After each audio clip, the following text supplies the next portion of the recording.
Nós vamos dar seguimento aos nossos estudos, né? Que nós vimos fazendo na Bíblia inteira. Graças a Deus, pela graça dele, nós já chegamos aqui na carta de Paulo a Tito. Então vamos abrir nossas Bíblias.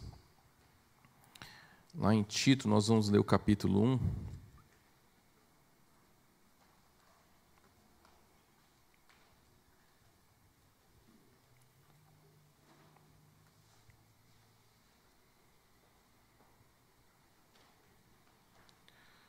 Carta de Paulo a Tito,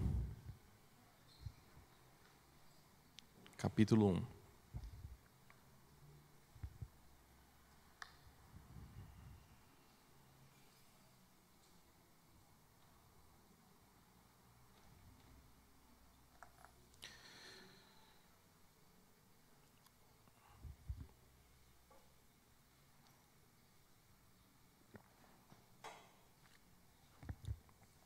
Nos diz assim, a santa palavra de Deus.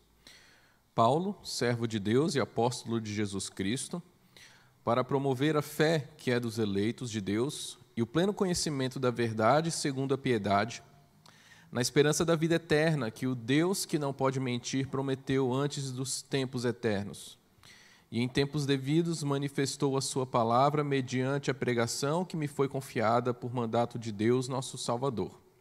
A Tito, verdadeiro filho, segundo a fé comum, graça e paz da parte de Deus Pai e de Cristo Jesus, nosso Salvador. Por esta causa te deixei em Creta, para que pusesses em ordem as coisas restantes, bem como em cada cidade constituísses presbíteros conforme te prescrevi, alguém que seja irrepreensível, marido de uma só mulher, que tenha filhos crentes que não são acusados de dissolução, nem são insubordinados, porque é indispensável que o bispo seja repreensível como despenseiro de Deus, não arrogante, não irascível, não dado ao vinho, nem violento, nem cobiçoso de torpe ganância, antes hospitaleiro, amigo do bem, sóbrio, justo, piedoso, que tenha domínio de si, apegado à palavra fiel, que é segundo a doutrina, de modo que tenha poder tanto para exortar pelo reto ensino, como para convencer os que o contradizem. Porque existem muitos insubordinados, palradores frívolos e enganadores, especialmente os da circuncisão. É preciso fazê-los calar, porque andam pervertendo casas inteiras, ensinando o que não devem por torpe ganância.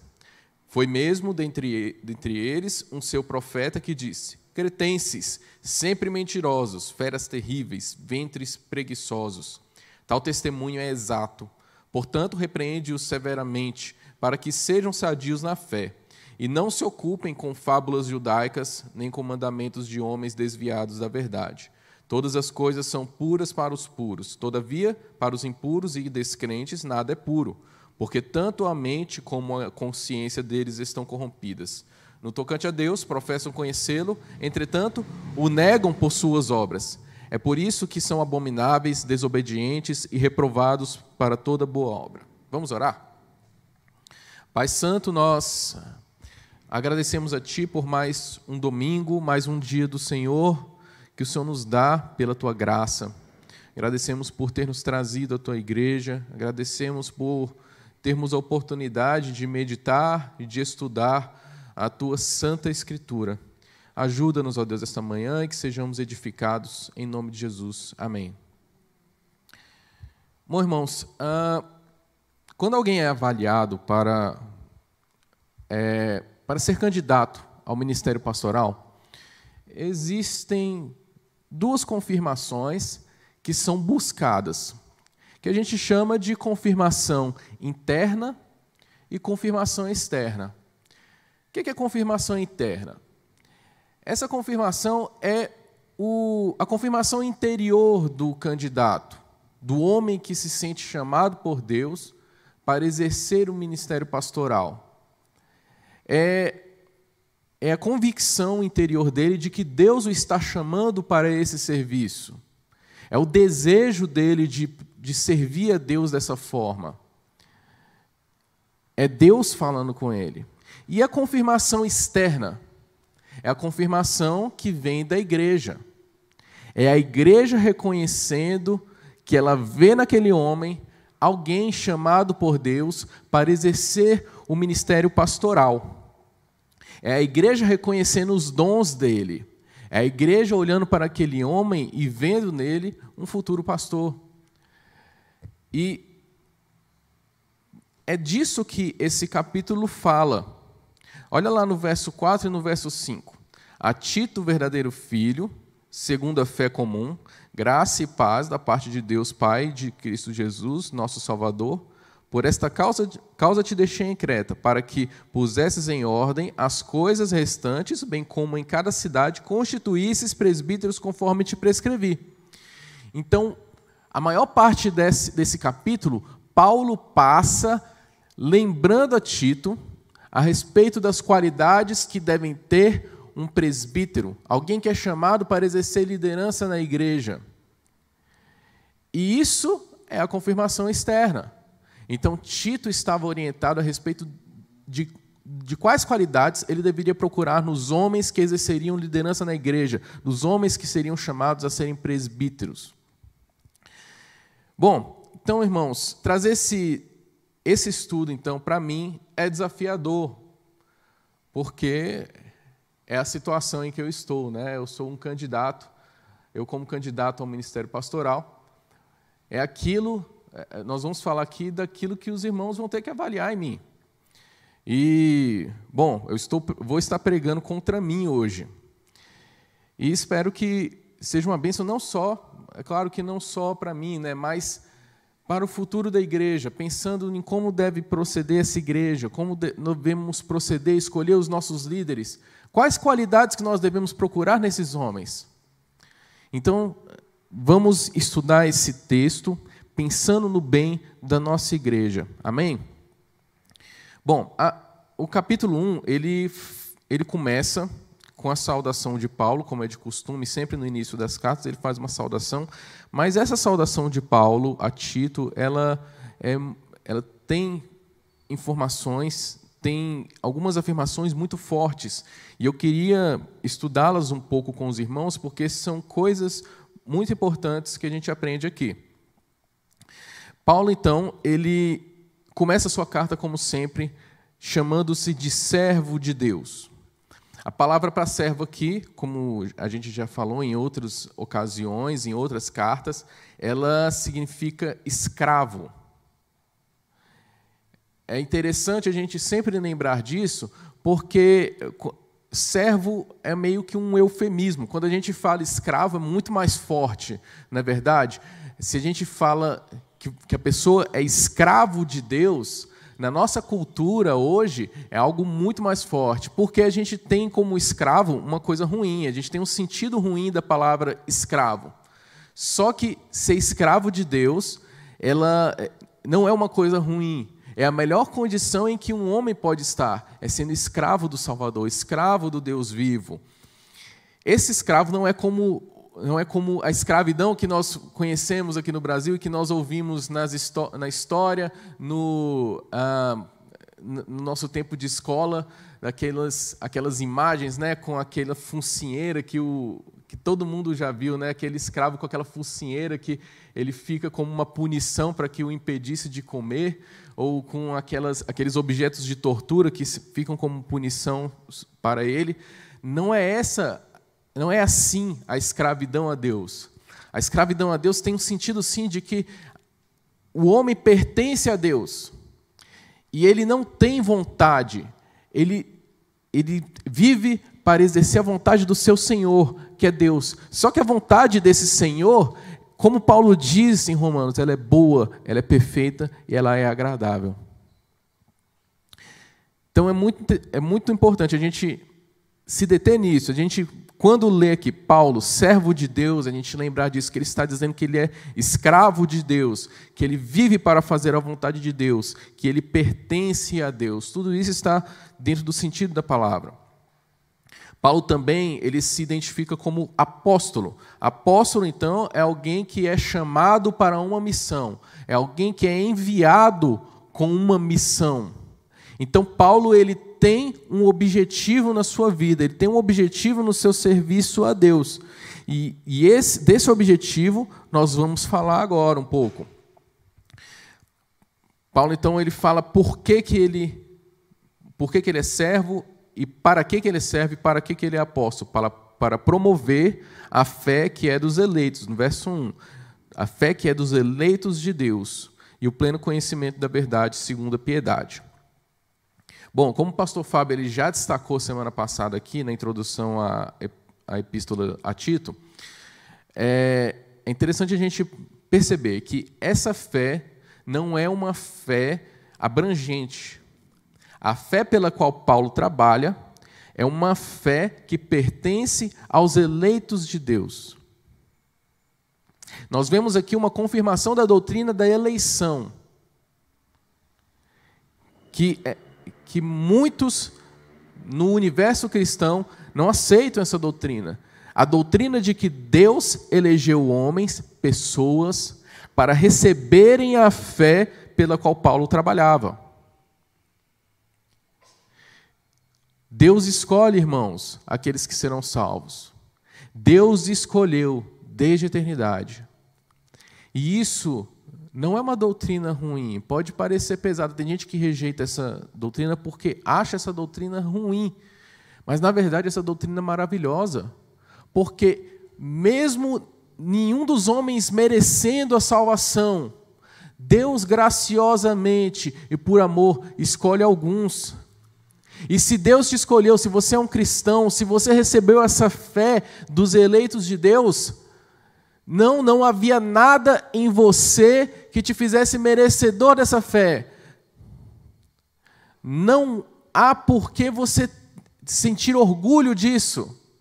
Mas, na verdade, você deve se humilhar, porque Deus, mesmo você sendo pecador, Ele te escolheu de uma maneira misteriosa, de uma maneira que é imerecida, simplesmente porque Ele quis, porque Ele te amou e porque Ele foi gracioso. Paulo também fala do pleno conhecimento da verdade, e aqui eu queria me deter um pouquinho. É interessante a gente notar isso. A palavra de Paulo, o chamado de Paulo, vamos pensar aqui, ó. Paulo ele é escravo de Deus. Ele foi enviado com uma missão. A missão dele é promover a fé, que é dos eleitos de Deus, e promover também o pleno conhecimento da verdade. Ou seja, Paulo, ele está dizendo que, aliás, esse pleno aqui ele não tem no original, tá? Então vamos ficar só com conhecimento da verdade. Isso aqui, muito provavelmente, foi um artifício que os tradutores utilizaram para trazer um sentido mais completo da palavra para conhecimento, né? Porque essa palavra conhecimento ela é muito abrangente, ela envolve um conhecimento profundo, um conhecimento verdadeiro. Então, eles colocaram isso para enfatizar o sentido da palavra. Mas vamos ficar com conhecimento da verdade. Então, Paulo está chamando a palavra dele de verdade. Ele está chamando o evangelho que ele prega de verdade. Bom, isso aqui é para ser muito impactante no nosso tempo em que nós vivemos por causa do sentimento, do pensamento relativista que tomou conta da nossa sociedade. Irmãos, isso é muito sério. Os cristãos hoje são relativistas. Os cristãos estão cheios de relativismo na cabeça deles. Tem duas afirmações aqui que eu separei. Você já ouviu a afirmação, cada um tem a sua verdade? Cada pessoa tem a sua verdade, cada cultura, tem a sua verdade. Não precisa responder, mas você concorda com isso? Você acha que existem várias verdades? Você acha que cada pessoa tem sua verdade, ninguém está errado e você tem que respeitar todas as opiniões? Pois é. Se a palavra de Paulo ela tem como objetivo levar ao conhecimento da verdade, então outras palavras elas não podem ser chamadas de verdade. porque a verdade é uma só. O Evangelho, ele é a verdade. Eu vou mostrar para os irmãos por que é perigoso esse pensamento relativista. Ele cria cristãos fracos e cristãos vacilantes. Por quê? Veja bem, se a palavra de Deus, se existem várias verdades, a palavra de Deus, sendo uma verdade, ela pode ser equiparada a qualquer outra palavra. Estão acompanhando? Não é verdade? Então, se existem várias verdades e a palavra de Deus é verdade, então ela é apenas uma verdade. Então, ela pode ser equiparada a outras doutrinas de homens. Certo? Se a palavra de Deus ela pode ser equiparada a outras doutrinas de homens, então, os mandamentos de Deus, as informações que a Bíblia nos traz, elas podem não ser verdadeiras. Elas são passíveis de análise. Elas estão sujeitas à opinião de quem está lendo, de quem está tendo contato. Então, a palavra de Deus deixa de ser absoluta. Quando Deus nos diz uma ordem que a gente não gosta, a gente tem todo o direito de falar, eu não concordo. Só que se você começa a dizer eu não concordo para alguma coisa na Bíblia, na palavra de Deus, você acaba se dando o direito de não concordar com qualquer coisa na palavra de Deus. No fim das contas, você vai estar até questionando até mesmo a existência de Deus, porque nós conhecemos a Deus por meio da palavra. Agora, pare para pensar na situação dos nossos jovens, porque esse pensamento relativista, onde é que a gente aprendeu isso? A gente aprendeu isso nas mídias, a gente aprende isso na escola, de uma maneira muito especial. Os nossos jovens, eles passam desde ali a pré-adolescência até o final da faculdade ouvindo doutrinas relativistas. Então não é de se espantar que muitos jovens, eles cresçam na igreja, mas chegam no final da faculdade, eles já estão ali com um cristianismo. Se tiver tudo bem, eles estão na igreja, mas estão com um cristianismo fraco, vacilante, estão vacilando na sua fé, por causa dessas crenças relativistas que entraram na mente dele. Então, irmãos, é muito importante a gente parar para pensar que a palavra de Deus, o propósito de Paulo era levar as pessoas ao conhecimento da verdade. Não há espaço para relativismo na cosmovisão cristã. Existe apenas uma verdade, e a verdade ela está aqui. Está revelada aqui, na palavra de Deus. Assim, nós vamos ter, se nós começarmos a crer na Bíblia como a verdade, nós vamos ter um cristianismo muito mais forte. Nós vamos viver uma vida religiosa muito mais forte. Nós vamos viver uma vida com Deus muito mais profunda. Porque não há nada para a gente procurar fora da palavra de Deus. Se nós cremos que a palavra de Deus é a verdade, que o Evangelho é a verdade, por que a gente vai procurar, por exemplo, a ajuda de psicólogos cuja psicologia foi formada em sistemas de terapia desenvolvidos a partir de perspectivas ateístas? Porque é isso que nós temos, infelizmente, na psicologia hoje. Muitas correntes, grande maioria das correntes da psicologia, elas têm como fundamento filosófico perspectivas ateístas. Então, quando a gente se abre para essas coisas, nós estamos aderindo a uma visão relativista, nós estamos considerando a palavra de Deus, o Evangelho, não apenas como a verdade, não como a verdade, mas apenas como uma verdade. Quando nós buscamos auxílio, quando nós buscamos ouvir doutrinas que estão fora da palavra de Deus, nós as estamos equiparando à palavra de Deus. aderindo, então, a uma perspectiva relativista. A gente também, às vezes, hoje em dia, a gente tem os pregadores seculares, que eles são pretensos filósofos. E os mais famosos que eu vejo são todos ateístas. Então, tem um aí que é muito famoso, que vive sendo convidado para programas, fazendo palestras, fazendo programa de rádio, que ele chega a falar que o diabo foi o primeiro empreendedor da história. É um ateu que ataca a igreja, e tem muita gente, muito cristão, dando ouvido a eles. Ora, se a filosofia dele começa em uma perspectiva ateísta, irmãos, já saiu da verdade. Então, para que eu vou ouvir essa pessoa? Uma pessoa que sequer considera a existência de Deus para desenvolver a sua perspectiva da vida, eu vou ficar ouvindo conselhos dessas pessoas? E são pessoas que ganham muito dinheiro dando palestras para empresas, dando palestras para repartições públicas, instituições públicas os contratam para dar palestras.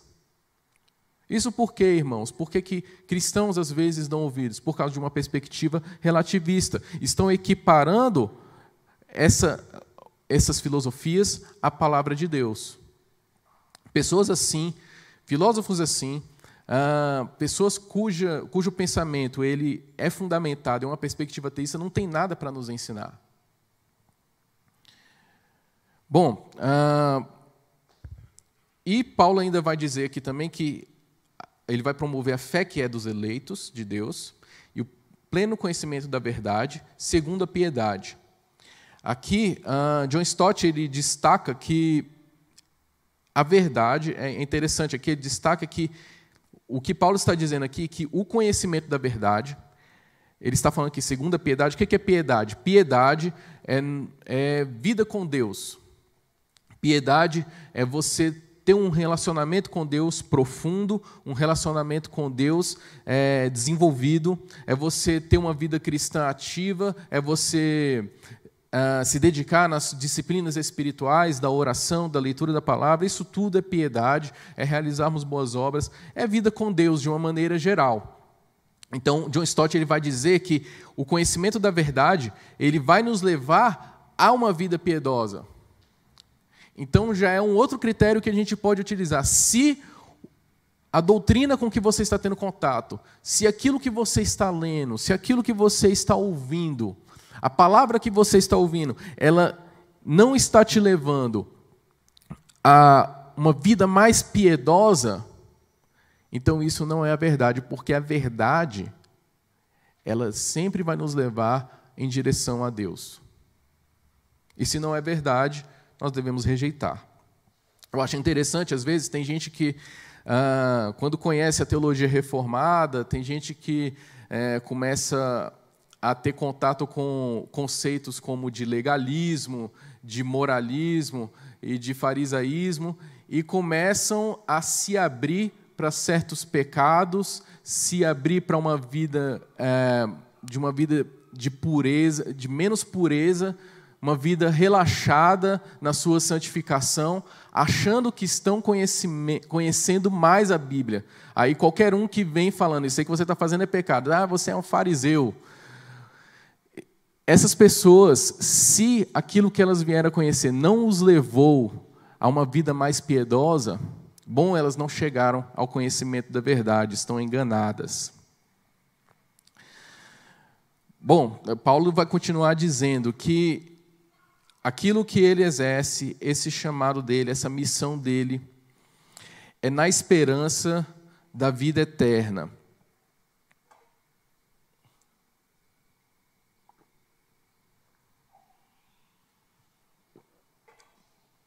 Aqui esse na esperança, ele vem de uma preposição grega que fala que está acima, está sobre, é baseada, é fundamentada na esperança da vida eterna. Então, vamos examinar um pouquinho mais aqui. Tudo que Paulo está fazendo, ele está dizendo, então, que está baseado nessa esperança. essa esperança aqui não é como nós entendemos esperança, porque quando nós falamos de esperança na nossa língua, na nossa cultura, tem uma carga de incerteza ali, não é verdade? Ela é uma esperança, a gente espera que aquilo aconteça, mas a gente não considera como aquilo certo. Mas, no sentido da palavra grega aqui, essa esperança é mais no sentido de esperar mesmo. É esperar alguma coisa que é certa. Então, Paulo está falando que ele espera, ele fundamenta o seu apostolado, o seu serviço a Deus, na espera que é certa da vida eterna. Aí a gente entende aquilo que a gente falou umas semanas atrás sobre as perseguições, as lutas pelas quais Paulo passou, que é nessa esperança da vida eterna que ele era fortalecido para prosseguir, para exercer o seu ministério. A esperança da vida eterna, ela é um combustível fortíssimo, um combustível poderosíssimo para qualquer cristão viver a sua vida com Deus. Porque, irmãos, a vida cristã ela não é fácil. Não é verdade? A gente se torna cristão e a gente, às vezes, é atraído pela bondade de Deus, pelo bem que Ele nos faz. Há muitos que tentam evangelizar, tentando atrair as pessoas pelos benefícios de se tornar cristão. Mas a verdade é que viver o cristianismo verdadeiro não é uma coisa tão fácil. Porque quanto mais você viver uma vida de piedade, quanto mais você decidir viver uma vida com Deus, quanto mais você se dedicar à verdade, quanto mais você se entregar a Cristo, quanto mais você quiser viver uma vida santa, mais você vai sofrer. O primeiro sofrimento é de você vencer a si mesmo, de você negar a si mesmo. Não é fácil a vida de santificação. E não se supõe que seja fácil. A Bíblia nunca diz que é fácil. Tanto é que a santificação é uma obra de Deus em nós. Nós não temos capacidade de fazer nada com respeito à nossa santificação. É o Espírito Santo habitando em nós que nos capacita a isso. Mas negar a nós mesmos não é uma coisa fácil. Se nós nos dedicarmos à proclamação do Evangelho, à proclamação da verdade, nós vamos ser perseguidos. Queridos, o mundo odeia a mensagem de Cristo. O mundo odeia o Evangelho. O mundo odeia Deus.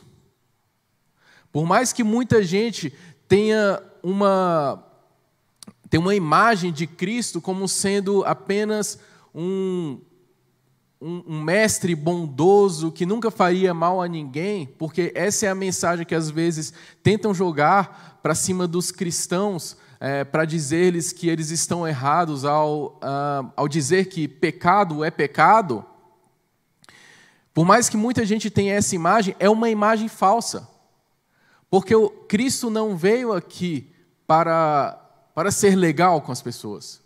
Tim Keller fala muito bem, ele diz que você não crucifica caras legais. Cristo não era um cara legal. Você crucifica ameaças. Cristo veio para ser uma ameaça. Ele veio para ser uma ameaça ao status quo religioso da sua época. Cristo veio para ser uma ameaça à nossa vida de pecados.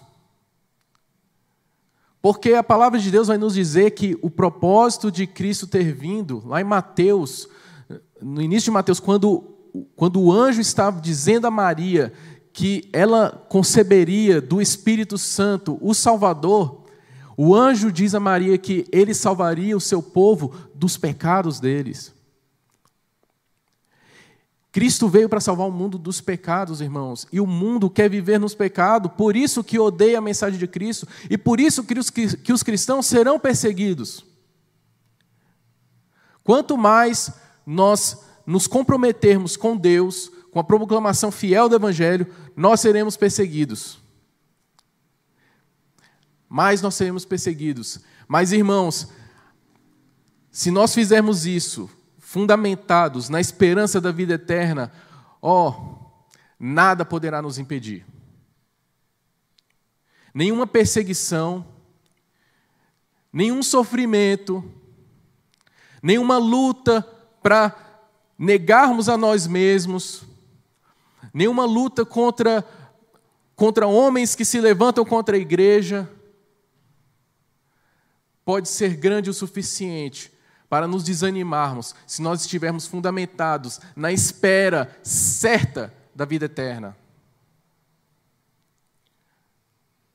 É por isso que homens não hesitaram e homens na história, eles foram jogados na fogueira e mesmo assim não negaram a fé. Porque a esperança da vida eterna vale até uma fogueira, vale até você ser jogado na fogueira. É um sofrimento passageiro, efêmero, diante das bênçãos na vida eterna que Deus tem preparado para nós. E Paulo ele vai enfatizar, essa esperança da vida eterna foi prometida pelo Deus que não pode mentir. Seja Deus verdadeiro e todo homem mentiroso. Deus não mente, é por isso que a palavra dele é a verdade. Não há espaço para relativismo na cosmovisão, num pensamento cristão. A palavra dele é a verdade, ela é inerrante, ela é infalível, ela é suficiente para nós. E por essa verdade vale a pena nós sofrermos qualquer coisa, porque dentre essas verdades, Deus nos prometeu a vida eterna. Que combustível, irmãos, para nós vivermos a nossa vida cristã.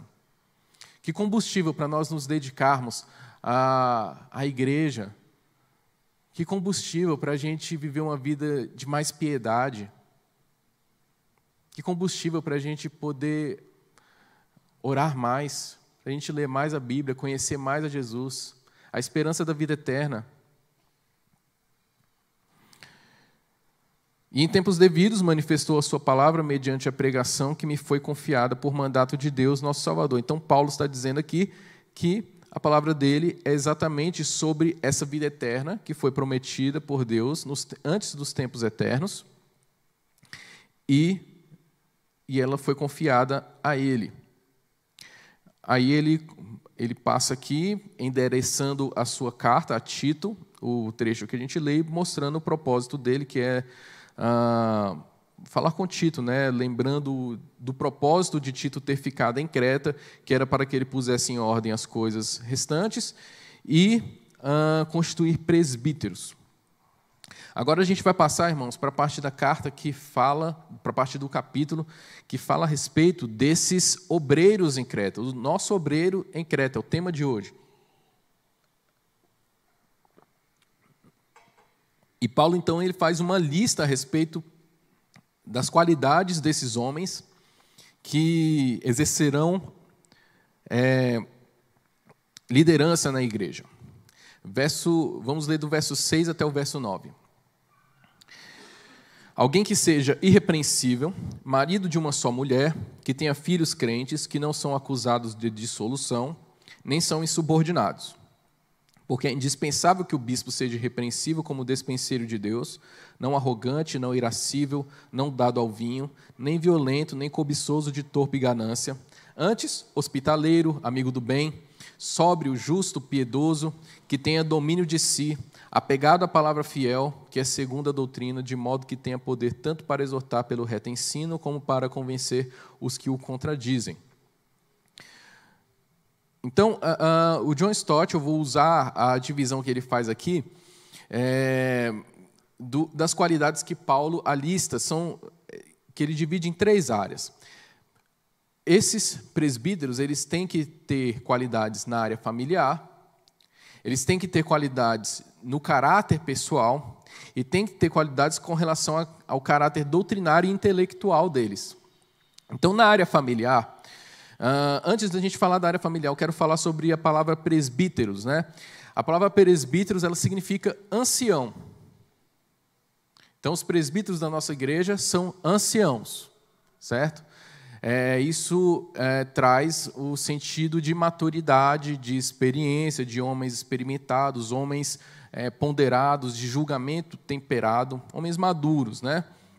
Também vale notar que o feminino de presbíteros, ele nunca aparece no Novo Testamento. Então, isso já é um motivo para a gente rejeitar uma ideia de presbiterato ou pastorado feminino, certo? Bom, vamos para a lista, então, de qualidades. Primeiro, esse homem tem que ser irrepreensível. A palavra aqui para irrepreensível, ela não é no sentido de que ele tem que ser perfeito, é um homem perfeito, um homem que todo perfeitinho. Não, é no sentido de que alguém que não pode ser acusado judicialmente de nada. Então, de certa forma, é alguém que tem que apresentar todos os nada constas. Tem que apresentar o nada consta da Polícia Civil, tem que apresentar o nada consta da Polícia Federal, nada consta da Receita. É alguém que não pode ser acusado de nada. Então, não é no sentido de perfeição. Esse homem também tem que ser marido de uma só mulher. Aqui, John Stott ele vai defender que Paulo ele está direcionando a homens que são polígamos, o que antigamente era muito mais comum do que hoje, né? Em outras culturas, e também a homens divorciados e que se casaram novamente, porque na palavra de Deus a gente vê que homens que se divorciaram e casaram novamente, o próprio Jesus vai dizer que eles estão cometendo adultério. Esses então estariam fora do perfil que Paulo está traçando para o presbítero. Os filhos. Esses filhos eles têm que ser crentes. Primeira coisa que Paulo fala, filhos fiéis, que fazem parte da igreja. Eles também não podem ser acusados de dissolução. O que é dissolução aqui? É um filho devasso, um filho gastador, um filho incorrigível, alguém que vive uma vida desregrada, né?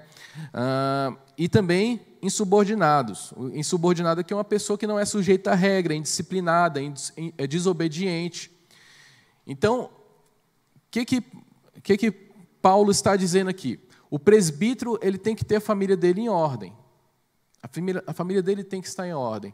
E a gente pode remeter ao princípio que Paulo vai falar lá em Timóteo também. Em 1 Timóteo 3:5, ele diz o seguinte: pois se alguém não sabe governar a própria casa, como cuidará da igreja de Deus? Então, é algo que deve ser examinado naquele que é candidato ao pastorado, naquele que é um candidato ao presbiterato. Como é que está a família dele? Como é que é o casamento dele? Como é que são os filhos dele? Porque o modo como ele lidera a casa dele, isso vai ser refletido nos filhos. Então é bom olhar para os filhos para ver como que os filhos são, para ver a educação que eles tiveram. Porque ele não vai poder dar à igreja mais do que o que ele deu na casa dele. Aqui também fica evidente o que John Stott de novo destaca, o princípio de que os pais são responsáveis pela educação dos filhos. Então, o presbítero ele está sendo responsabilizado pelo modo como os filhos dele se portam. Ele está sendo responsabilizado pela educação deles. E esse princípio também pode ser aplicado a cada um de nós, né? Que nós somos responsáveis pela educação que os nossos filhos recebem. E é bom que cada pai, que cada mãe se sinta responsável em grande medida, talvez não precise se sentir responsável por tudo, mas se sinta responsável em grande medida pelo tipo de homem e de mulher que o seu filho se tornará. É algo que a gente tem que pensar, até mesmo como cristãos. Nós não podemos, irmãos, sonegar aos nossos filhos uma educação cristã. Eu estou falando como se eu tivesse filhos, né? Mas eu vou ter. Tá?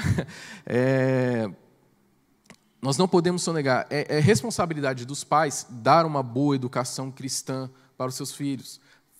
Fazer tudo o que for possível para torná-los bons cristãos, bons membros da igreja, bons membros do corpo de Cristo. Certo? Então, primeira coisa que a gente olha nos presbíteros, a família. Como é que está a família dele? Para escolher os presbíteros. O caráter pessoal deles é segundo campo que a gente vai examinar. Então, Paulo, é interessante que ele intensifica aqui. no verso 7, porque é indispensável, ele está falando, é necessário, ele está enfatizando as próximas qualidades que ele vai elencar aqui. É indispensável que o bispo... Então, aqui eu queria me deter um pouquinho também. Paulo ele muda a nomenclatura de presbítero para bispo.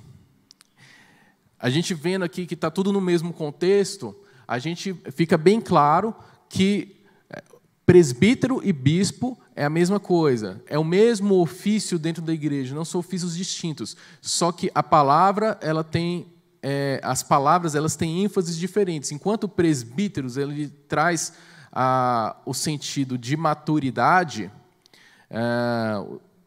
a palavra bispos ela vai trazer outros sentidos. Bispo, então, a palavra é a palavra grega episcopo. Essa palavra ela é a junção de duas palavras gregas. Epi, que traz um sentido de contato, atenção, de estar junto.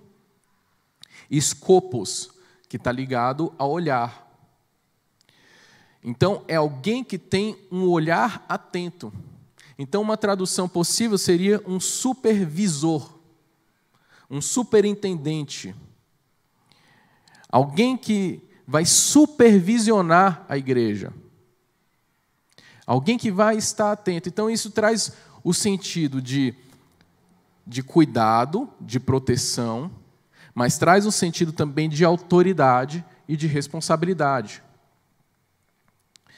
É importante que nós conheçamos essa dimensão do presbiterato, essa dimensão do pastorado, essa dimensão da liderança na igreja. Porque o presbítero, como supervisor, ele tem que ser alguém que a igreja olhe e diga: eu me submeteria à autoridade daquele homem. Tem que ser alguém que a igreja olha e fala: eu confiaria no cuidado daquele homem. Então veja, é muito mais do que alguém que seja um bom orador, alguém que vai vir aqui à frente e vai pregar bem. É muito mais do que alguém que é popular, alguém que é legal, alguém com quem nós tenhamos um relacionamento agradável. É muito mais do que isso. É muito mais do que alguém que seja bem relacionado na igreja. Irmãos, quando nós formos escolher presbíteros, nós precisamos ter isso em mente. Quando a igreja vai também encaminhar alguém para o ministério pastoral, a igreja tem que examinar isso. Eu poderia me submeter à autoridade daquele homem, porque ele vai exercer autoridade na igreja. A palavra bispo, ela tem esse sentido, de que ele vai exercer autoridade. Então a igreja precisa pensar: esse homem, ele vai ser cuidadoso com a igreja? Esse homem, ele vai levar a igreja ao melhor caminho, à melhor doutrina? Ele vai ser zeloso pela doutrina? Isso está no próximo campo de exame, né? E isso está dentro, irmãos. É muito legítimo que a igreja faça esse exame. Os irmãos não precisam delegar totalmente para o conselho. Isso tudo se dá através do conselho, mas é claro que a igreja participa. A percepção da igreja, ela contribui para isso. Então, estejam sempre atentos. Aqueles que serão encaminhados para a liderança na igreja, para o presbiterato, para o pastorado, que é um presbiterato também.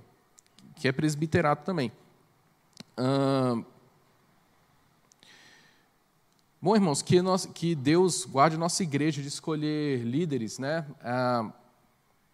Futuramente apenas por questões de relacionamento, questões até mesmo políticas, né? Alguém que tenha um traquejo político na igreja, porque isso seria o caminho para a destruição. Seria o caminho para afundar a nossa igreja, mas que sempre busquemos homens confiáveis, homens honrados, homens zelosos, homens dignos de receber autoridade na igreja. Bom, Paulo então vai continuar dizendo que ele tem que ser um despenseiro de Deus.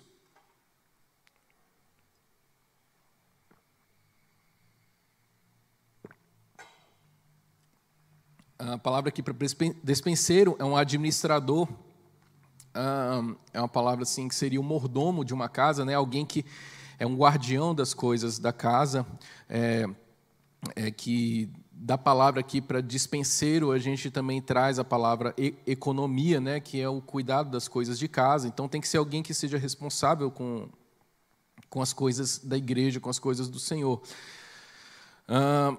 E ele depois traz 5 nãos, que eu vou passar aqui rapidamente. Ele não pode ser arrogante. Então, a palavra que é arrogante é alguém que é fixado nos próprios interesses. Não pode ser alguém que cuide só da sua própria vida. Tem que ser alguém que se importe com as outras pessoas. Pode ser alguém que é fixado só em si mesmo, nos interesses dele.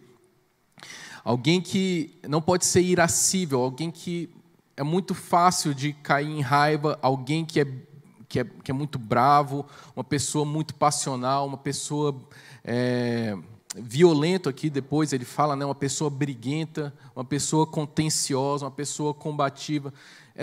Ele não pode ser essas pessoas também, ter essas características também. Dado ao vinho, eu achei interessante aqui que a palavra dado ao vinho ela também pode ser traduzida como bêbado, ele não pode ser um bêbado. É uma curiosidade, mas também é bom para a gente pensar. Ele não pode ser cobiçoso de torpe ganância. Isso aqui é alguém que é ansioso pelo ganho de lucros. Alguém que seja ansioso por lucros. E não só ganhos e lucros ilícitos, mas lucros que são lícitos também. Não pode ser alguém que seja muito focado nisso, alguém que seja ganancioso. A torpe ganância aqui não é no sentido de que ganâncias ilícitas. Ele está restringindo uma ganância por dinheiro ilícito. Não, é a ganância em geral. O presbítero não pode ser alguém que fique o tempo todo pensando em ganhar dinheiro. Ele fala também que, no caráter pessoal, ele deve ser hospitaleiro. A palavra aqui, hospitaleiro, é filóxenos, que aí vocês lembram de xenofobia, né? Que é alguém que odeia estrangeiros. Ele tem que ser o contrário disso, uma pessoa que gosta de estrangeiros, uma pessoa que gosta de pessoas estranhas, uma pessoa que tem prazer em receber pessoas diferentes na igreja, uma pessoa que também é generoso com convidados, que recebe as pessoas na casa dele, alguém que seja amigo do bem, então alguém que ama fazer o bem. Eu acredito que nem sempre nós consideramos isso, e isso é uma característica muito importante, uma pessoa bondosa. É algo importante para a gente olhar nos presbíteros, nos candidatos ao pastorado, que sejam pessoas bondosas, pessoas que façam o bem, que amem fazer o bem. Uma pessoa sóbria. Resumindo aqui, o que é ser sóbrio? Nossa, a gente já está terminando o tempo, eu vou correr. O que é uma pessoa sóbria? Resumindo, é alguém que tem noção, não é uma pessoa sem noção, é uma pessoa que ela é moderada, né? Ela tem um balanço correto em si mesma. Pessoa justa, é alguém correto, ele é piedoso, né? No sentido de ser dedicado às coisas de Deus, uma pessoa que tem vida com Deus, uma pessoa dedicada à oração, e que ela tenha domínio de si. A palavra aqui, domínio de si, ela é interessante, porque ela fala de mestre do seu interior. E a gente pensa em domínio próprio, normalmente, como repressão, né? Você reprimir a si mesmo. Mas não é só isso, é alguém que seja mestre do seu interior. Então, é alguém que não saiba só reprimir, mas saiba dosar a sua personalidade. Alguém que saiba, quando tiver que usar força, usar força. Então, é alguém que tenha domínio mesmo da sua personalidade. No caráter doutrinário e intelectual, Paulo vai continuar aqui, no verso 9, é alguém que seja apegado à palavra fiel, alguém que seja apegado à doutrina correta, à doutrina dos apóstolos. A palavra aqui para apegado é alguém que segure firme, né? Que segure firme a doutrina da palavra de Deus. e que ele tenha capacidade para exortar e para convencer. Alguém que exortar aqui é você, tem muitos sentidos essa palavra exortar. Pode ser convidar, pode ser convocar, pode ser implorar, pode ser você admoestar, você repreender. Então, alguém que tenha a capacidade de exortar, alguém que tenha a capacidade de repreender e convencer aqueles que se opõem à doutrina. Então, é importante a gente notar aqui, questão de pureza doutrinária. Então, nós falamos que o presbítero ele tem que estar com a família em ordem, ele tem que ter muitas qualidades de caráter pessoal, mas ele também tem que ser zeloso com a pureza da doutrina na igreja. Ele tem que ter capacidade ele tem que ter esse zelo e tem que ser capacidade de combater as falsas doutrinas, de combater os falsos mestres. Isso é interessante a gente ver que a igreja ela também é um local de debates, ela é um local para a gente discordar, para a gente se levantar contra alguém que traz uma doutrina errada. Principalmente se essa pessoa for um falso mestre, se essa pessoa tiver alguma possibilidade de fala, de ensino na igreja. Essa pessoa tem que ser exortada. E é dever dos presbíteros e do pastor exortar essa pessoa e convencê-la da doutrina correta, da doutrina santa das Sagradas Escrituras. Tá? Então, depois de termos passado aqui rapidamente todas essas qualidades para os presbíteros, a gente vai falar um pouco dos falsos mestres que estavam se levantando em Creta, que são o motivo de Paulo orientar Tito a levantar mais presbíteros, levantar mais pastores. Bom, verso 10 ao verso 16. Vamos passar rapidamente aqui. Porque existem muitos insubordinados, palradores frívolos e enganadores, especialmente os da circuncisão.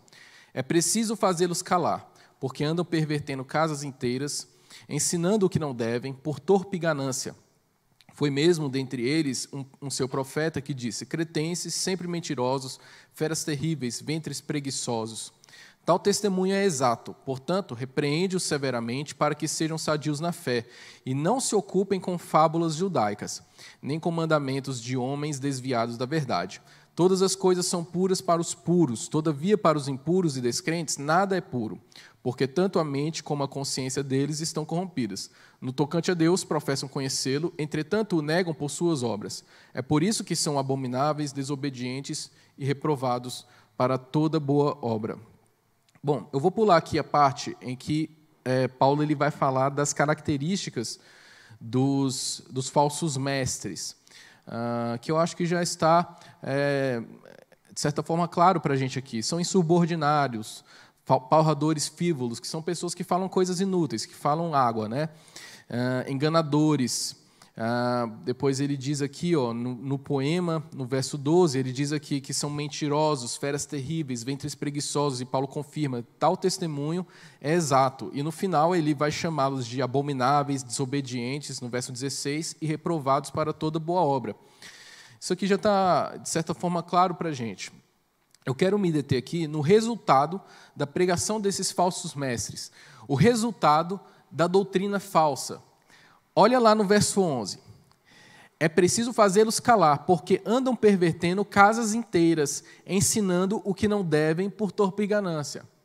Então, irmãos, zelar pela doutrina santa de Deus não é só algo para a gente manter uma aparência bonita da igreja, para a gente poder dizer, nossa igreja é bem reformada mesmo, nossa igreja é bem reformadona, a gente tem uma liturgia bem certinha, nós pregamos só as coisas, nós somos bem calvinistas mesmo. Não é só para isso. A doutrina errada, o falso mestre, ele vai perverter casas inteiras. A palavra aqui para perverter, ela pode ser traduzida também, irmãos, como destruir, derrubar, corromper, subverter. Então, a má doutrina pregada na igreja, para pensar, a doutrina ruim, ela gera crente ruim. crente ruim vai gerar lar ruim. E lares ruins geram uma igreja ruim. Então, é importante nós zelarmos pela doutrina santa, pela doutrina sagrada, pela sã doutrina, porque isso vai ser uma bênção para as nossas famílias em primeiro lugar. E eu até testemunho para os irmãos. O gatilho que me trouxe a esta igreja, que me levou à teologia reformada, foi justamente buscar ajuda para o meu casamento. Eu estava ali no início do casamento e muitos problemas, os irmãos sabem como é que é, e buscando ajuda da palavra de Deus, isso me trouxe a teologia reformada. E isso tem sido uma bênção a cada dia na minha vida. Então, a sã doutrina, ela não é algo só para a gente se gabar na nossa igreja. A sã doutrina é uma bênção para as nossas famílias. Ela é prática, ela traz resultados práticos e visíveis na nossa vida. Outra coisa que eu queria destacar, o que deve ser feito com esses homens? Olha lá no verso 11. É preciso fazê-los calar. Olha lá no verso 13 também. Portanto, repreende-os severamente, para que sejam sadios na fé. Então, é interessante a gente notar, Paulo ele fala que os homens, os presbíteros, eles devem ser homens não briguentos, não violentos, mas ele fala que são homens também que têm que ter domínio de si. Então, quando é preciso ser severo, eles devem ser severos, como Paulo está falando aqui no verso 13. Repreende-os severamente. Então, a igreja, às vezes, não é lugar só para a gente agradar todo mundo, irmãos. A gente tem que tirar isso da nossa cabeça. A igreja não é lugar só para todo mundo ficar feliz, não pode ofender ninguém, não pode falar nada que vai trazer desconforto para ninguém. Não, a igreja não é para isso. Se bem que a gente aqui na Pips, a gente não tem muito esse problema. Mas, se você tem uma tendência para pensar isso, tira isso da sua cabeça. Igreja é lugar para, às vezes, você brigar mesmo, desde que sejam brigas justas. E, às vezes, pela sã doutrina, você tem que brigar, sim. Por quê? Porque olha o resultado de uma falsa doutrina. Vai prejudicar os lares, os nossos lares. Vai prejudicar as famílias. E, no fim das contas, isso vai descambar na nossa igreja.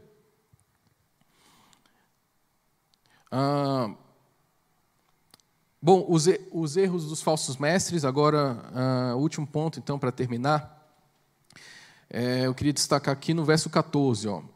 Paulo diz: e não se ocupem com fábulas judaicas, nem com mandamentos de homens desviados da verdade. E ele diz: todas as coisas são puras para os puros, todavia, para os impuros e descrentes, nada é puro, porque tanto a mente como a consciência deles estão corrompidas. Paulo ele está ecoando aqui, com relação às coisas impuras e puras, o ensino de Jesus em Marcos 7, de 1 a 23. Depois os irmãos podem ler lá, mas o que Jesus ele vai dizer? Jesus ele nos ensina que não há nada que venha contaminar o homem que ele possa colocar para dentro de si. O que contamina o homem é aquilo que sai dele. Então, deixar esse dever de casa para os irmãos. Leiam Marcos, o capítulo 7, tá? O Evangelho de Marcos, capítulo 7. Leiam lá para vocês se inteirarem. Mas isso aqui Paulo está dizendo aquelas pessoas que ficam colocando impureza em tudo e dizendo isso você pode comer, isso você não pode ter contato, isso você pode consumir, aquilo você pode. Só que todas as coisas são puras, olha aqui, ó, para os puros. Todavia, para os impuros e descrentes, nada é puro. Então, uma dica aqui. Sempre que você pensar que algo não deve ser consumido por crentes, e você condenar outro irmão porque ele está consumindo aquilo, procura um texto claro nas Sagradas Escrituras para embasar aquele julgamento que você está fazendo. Se não tiver um texto claro, então já põe um pé atrás. Pode ser até que você esteja certo, mas se não tiver um texto claro para embasar o seu julgamento, então bota um pé atrás, não julgue o irmão. É uma boa dica aqui. E Paulo ele termina então dizendo que esses homens eles negam a Deus,